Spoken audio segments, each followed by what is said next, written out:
I am Nathi Ndlovu, and this is the TechCentral Show. TCS is brought to you by MTN Business. Visit www.mtnbusiness.co.za to learn more. The South African Post Office has been in business rescue, a form of bankruptcy protection, since July 2023. Joint business rescue practitioners Anoosh Rooplal and Juanito Damons have made it clear to Parliament that the Post Office cannot avoid liquidation without a 3.8 billion rand funding tranche. With 5,500 jobs on the line, the big question is the Post Office worth saving? My guest in studio today is one of the joint business rescue practitioners, Anoosh Rooplal. Anoosh, hello and welcome to the show. Good day, Nathi, and thank you for having me on your show. Only a pleasure. Anoosh, there's a lot to unpack. But the first thing I'd like to establish is, has this process been working? Please tell us when you started Business Rescue and what you've achieved so far. Thank you. So we commenced as the Business Rescue practitioners effectively December 2023. So the entity itself went into business rescue in around July 2023. We were then appointed. And I say December because December was when was one of the critical dates when the business rescue plan was adopted. And I think it's important to understand the build up to this. At that point, the SA Post Office was in provisional liquidation around July 2023. So the situation was quite dire. It was clearly financially distressed, and it owed creditors to the tune of approximately 9 billion rand at the time. And these includes the likes of landlords, statutory creditors, South African Revenue Services, the Retirement Fund, and obviously its operational creditors. And at that time, landlords had brought the application. So the minister at the time of the DCDT, Department of Communications and Digital Technologies, brought the application to take the entity out of liquidation and bring it into rescue. And that's how Juanito, Damons, and myself were appointed. And the task of business rescue, really entails making an assessment, drawing up a business rescue plan that has to take into account the current or the situation at the time and the prospects for success. And we had to then draw up a plan in conjunction with the various stakeholders, which included those creditors, as I've mentioned, the shareholder, which is government, and of course employees and the employee representatives. And it wasn't a plan, again, that we could just go ahead. That had to be voted upon by the creditors at the time. And the majority of creditors voted in favor of the business rescue plan. And that's how we engaged as business rescue practitioners. All right, so tell me what you've achieved so far. You spoke about the debt levels at 9 billion at the time. Where have you taken the post office to, and where are you sitting at the moment? Right, so we had to work with what we had. Now, and I think this is another important point in the process. During the application, there was commitments made of 2.4 billion and 3.8 billion. Now, it's important to bear in mind that this is not the business rescue practitioners' funding. Those are not our amounts. These were amounts that were committed to by government, i.e. the shareholder, to put the entity to rescue and allow the business rescue practitioners to utilize this money to implement the plan. And that was the basis we developed the plan. So the 2.4 billion had come in. We clearly, as we all know, we're still waiting for the 3.8 billion. It's now 3 years later. So we had to then work with what we had. And at that time, we anticipated both tranches, and we had to immediately focus our attentions on resetting the balance sheet of the entity because of the 9 billion rand debt. Operations were at a standstill. We had no mail bill being delivered. And we had creditors knocking on the door. So the only way around it was to look and assess what were the important assets of the business. Okay. And we had everything from property to intangible assets. And I'll talk about that as well. So we had a scenario where we could enter into a compromise with creditors to firstly reduce their debt and remove their debt. We needed money for working capital so that business could function and have oxygen to breathe. Yes. Okay. And then we had to rationalize the business operationally. And unfortunately, that did entail a retrenchment process. We had to remove duplicated branches. We had 1,000 branches, and by a detailed process, we reduced the branch count to about 657. And that takes into account the fact that we have a universal service obligation. So which means that we can't close all the branches. We still have to maintain a presence, particularly in the rural areas. Okay. So this is the social mandate. So we rationalized the branches. We entered into a compromise with the creditors. We reduced the staff count. And what that did was reset the balance sheet. So Nathi, the clear benefit of the business rescue on the onset was, and when I say onset, it was from December and 8 months after that, because there was a process we needed to engage with staff, run through a consultative process, because you can't just retrench. These are people and families. Yes. We did the responsible thing. It was a CCMA facilitated process. That took about 4 months. And we paid out R1 billion in terms of settling all our creditors. We then had to pay retrenchment packages of circa 500 million and above. We had to migrate our data center, because if we didn't do that, the entity definitely would have collapsed. And then the rest of the money was really around working capital requirements, which we now have managed to keep the business open from back then till now. Okay. So that's why I say we had to use what we had. Yes. Because the 3.8 billion was supposed to have been received a couple of months later after we were appointed. So those are some of the clear benefits that that the BRPs have implemented with the resources we had. Okay, so if this business rescue process is beneficial, why though? Why should we even as a country engage in it? What is the benefit of having a post office in a modern digital economy? Aren't post offices a thing maybe of the 20th century? So this is where I think we must look at it twofold.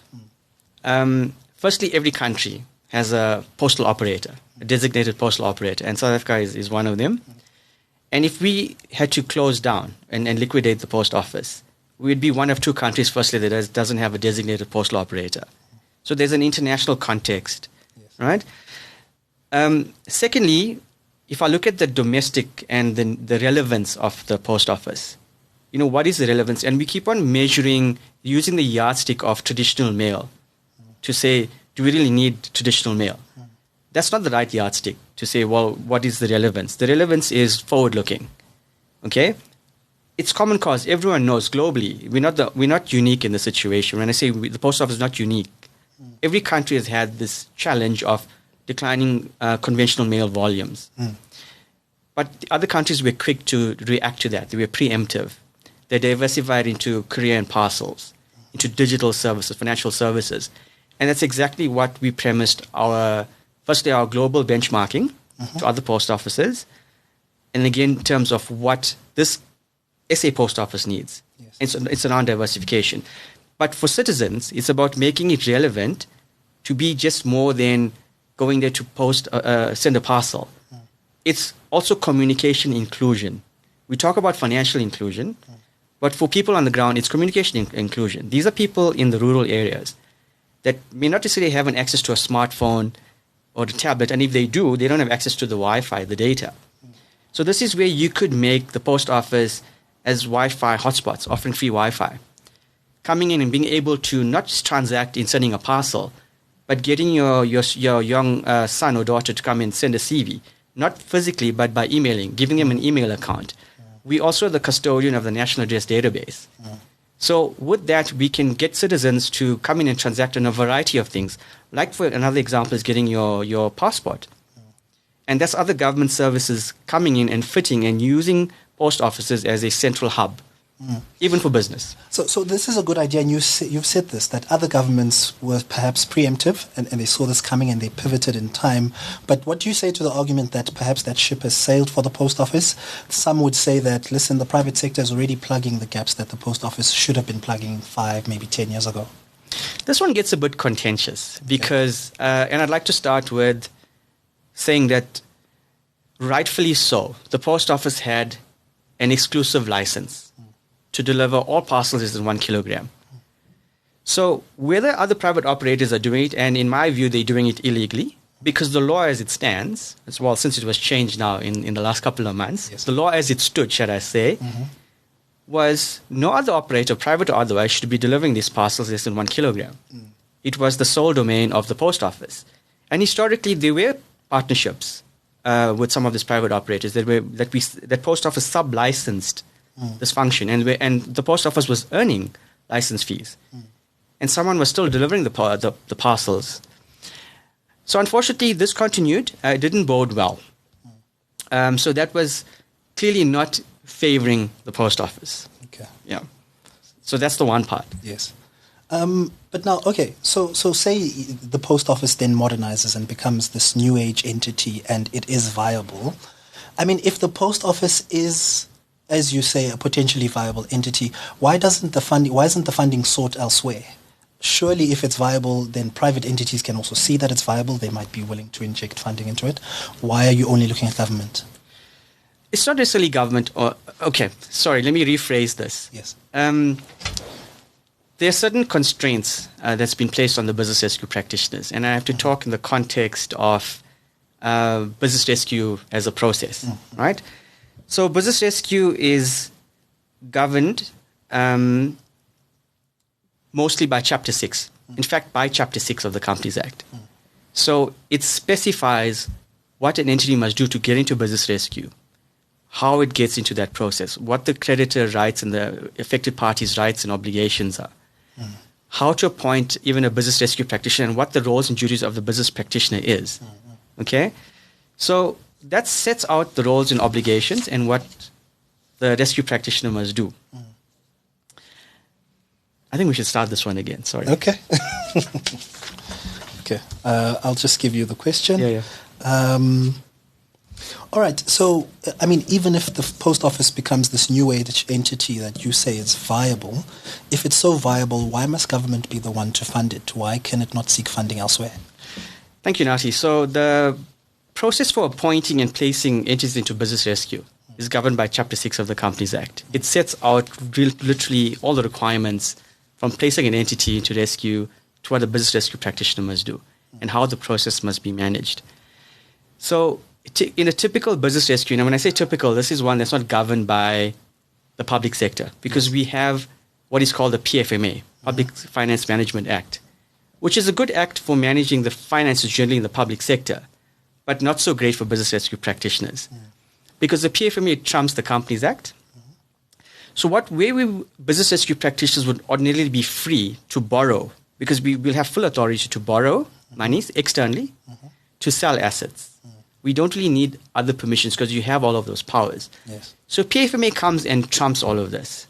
So where we sit now, we requested consent from the minister to sell assets. None was granted. So we haven't been able to sell a single asset in the last 3 years.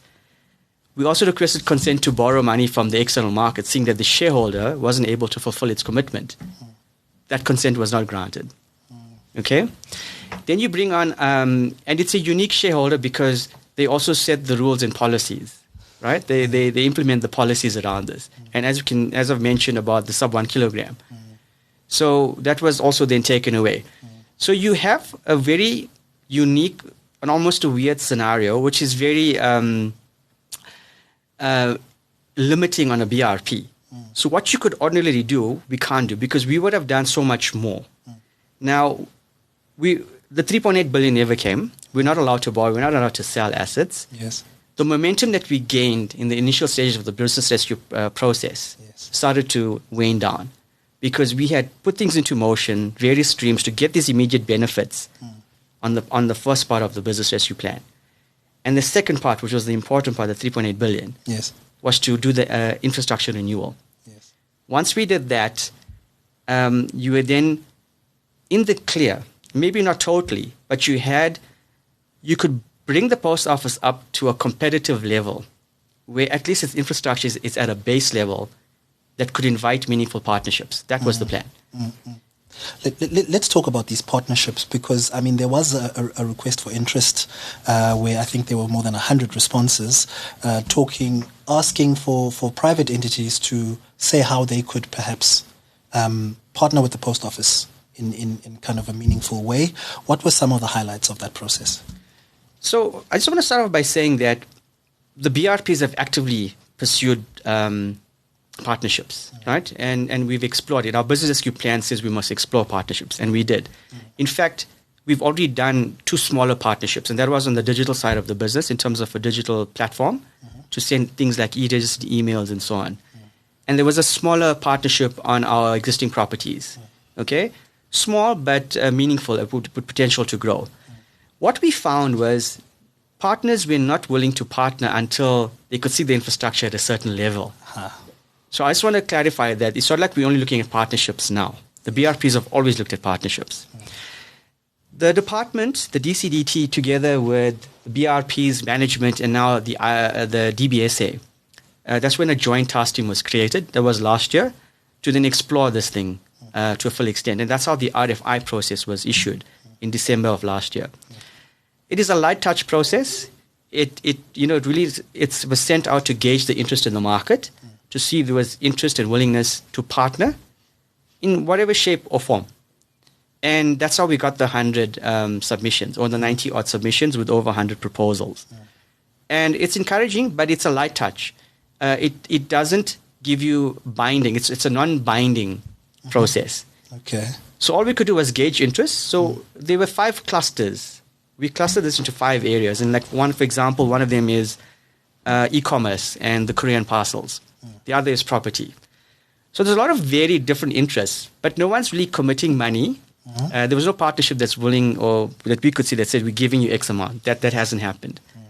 And there's key assumptions that have been made by those RFIs. The assumption is that, again, our infrastructure is at a certain level, which it's not. So the next process that needs to happen is an RFP process.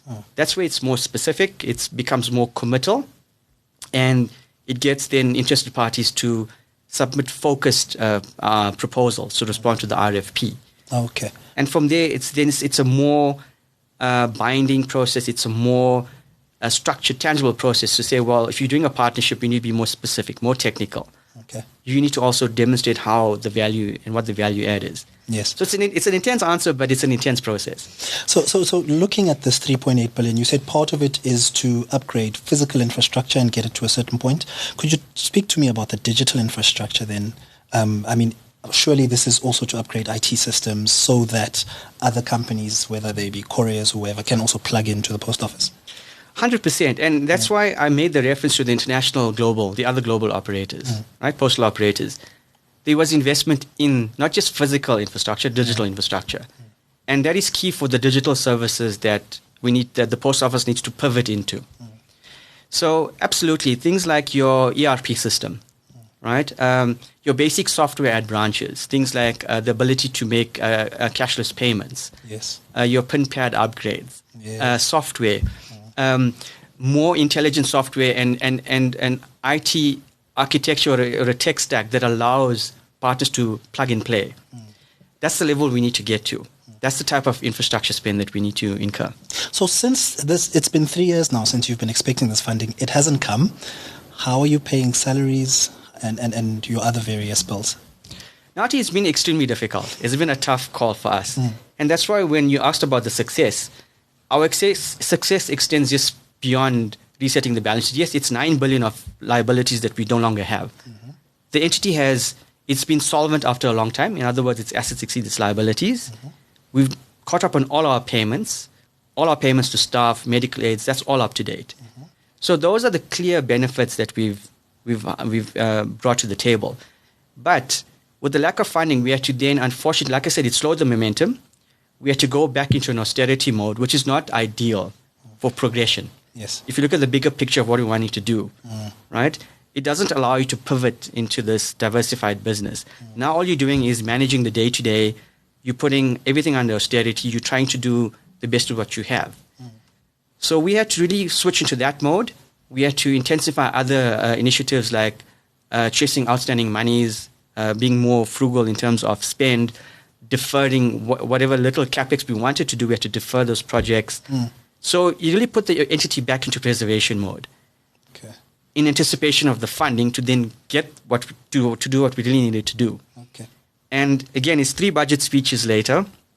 We've received confirmation the money is not forthcoming, and you can only keep a business in preservation mode for so long. Your runway runs out. I mean, in the meantime, though, you have received some funding. There was some, I think, 150 million rand allocated from, was it the TERS funding.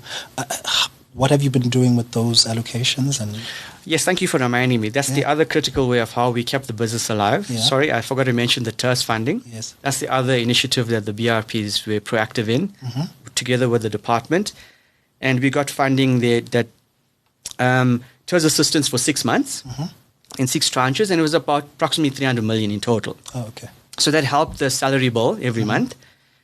The 150 million environment, which is what it's referred to as, was the once-off to help with some of the working capital challenges that we had flagged, about a year ago, 8 to 12 months ago. Yes. And that's the thing, it just bridges, it allows you to roll over, but it doesn't fix the problem. Yeah. But, I mean, you said now you're running out of runway. You're getting to a point where, at what point do you say, listen, there's no reasonable prospect of saving the post office, and as a business rescue practitioner, your fiduciary duties to say, you know what, liquidation? And that's why I took the time to explain the obligations placed on us by the Companies Act. It tells a BRP what to do. And that's one of the key tests. It says, it doesn't say you shall, you must assess whether there's a reasonable prospect to assess the business. And this becomes an ongoing assessment. And again, as our resources dwindle, as the likelihood of receiving funding declines, that assessment becomes more and more pronounced. And again, we've highlighted to the minister and the department that we need certainty now on funding. And whatever that amount may be, because there's still a possibility to discharge this rescue. In other words, hand it back to its shareholder. Okay. Right? But a commitment or funding has to come into the business. Because as BRPs, we've done everything we could and needed to do now, including developing a detailed turnaround strategy, which we didn't have to do, but we've done. Yes. Right? We also didn't have to go and raise this funding because it was committed by the application, but we got involved. So we don't want to see a liquidation. We believe it's the worst scenario for everyone involved. Right? But the Companies Act compels us, make the assessment, and you must. If there's no reasonable prospect, this is where we have to then act, or else the BRPs then are not acting in the best interest or in fiduciary duty, and perhaps even trading recklessly and things like that. So we cannot be negligent. It's a very delicate balancing act. Okay. So help me play devil's advocate here. Say the post office does go into liquidation. What happens to things like the services that are provided for grant recipients and that post bank side of things? Who would continue to do that if the post bank is wound up? It is the worst scenario, I believe, for the country. Yes. Firstly, it's a heritage asset, right? It's been around. This entity has been around for over 200 years. Okay, and I didn't speak about other parts of the business like the stamps and philately and those valuable collections and printing of stamps and all of those things. It's a small part of the business, but it talks to the country's legacy and its history and all of that. So you have things like your heritage obviously ending. You cease to be a player in the postal union, which is the International Association for Postal Operators, because there's certain obligations put on you by the International Postal Union. So you've got to make sure that mail and parcels, transits your country in terms of the rules. You stop being a designated postal operator there. There is no social, the universal service obligations, that's the social mandate put upon us domestically, collapses. Right? So you cease to do that. You lose all of these branches and infrastructure, which has, buildings, maybe not in the best shape. It has Wi-Fi, high-speed Wi-Fi to all of those branches. You lose this very capable workforce of 2,000 postmen on the ground, a ready set infrastructure of distribution with depots and mail centers. All of that is lost. You also lose over 5,500 jobs. And that's also forgetting the contagion effect on suppliers to the post office and their families, the smaller guys, the landlords that we rent buildings from. And of course, as a country, then it's quite far-reaching in my view. So from the taxpayer's perspective, because a person who's sitting at home watching the news looks at a 3.8 million rand bailout to the post office as another strain on the fiscus, and maybe they think about healthcare that needs more doctors. They think about all sorts of places in the economy where 3.8 billion could could move the needle somehow. Why the post office? So, to sum up everything I've just said, Yes. there's two mandates here, Yeah. right? We've got the social mandate, where the post office is obliged, in terms of the Postal Services Act, to provide affordable services to all South Africans, Yes. right? Regardless of where they are. So this is even the rural area. We've got a social obligation, or the post office has. And by virtue of it, the government has imposed that service obligation. Then you've got a commercial mandate that says, do a bit more and generate and provide services profitably so that it can also subsidize it. Okay? So we've got to stop looking again and benchmarking against the traditional mail. We've got to change the mindset. We've got to say, what is this future looking? And this is what the other post offices have done. Digital services, other government services that's there, financial services, digital platforms to allow our citizens to go in and transact. And I've said this earlier, and I'm repeating it. But that's the benefit. And maybe from a macro perspective, yes, 3.8 billion sounds like a lot to you and I and the man on the street. Yes. But in terms of the broader budget that the National Treasury manages, it's not big. If you look at our interest payments alone on our external debt that government has borrowed, we pay over 400 billion a year or something crazy, Yes. right? If you look at the other state-owned bailouts, and those are bailouts, I think over the last 10 years, and I could be mistaken on the period, but over 500 billion used to bail out other entities, like your Escoms, your Transnets. So I'm saying, no, it's not in relation, relatively. This is not a big amount. And again, I reiterate, it's not the BRP's amount. It's what the entity needs. Yes. It's what government themselves said and committed. We want to save this entity. It's a national asset. We're going to give you this money, so you need to follow through the commitment. Okay. Anoosh, thank you very much for your time as well as your insights. Thank you. I feel like I missed something. Cool. That is Anoosh Rooplal. He is the Joint Business Rescue Practitioner for the South African Post Office. And this is the TechCentral Show.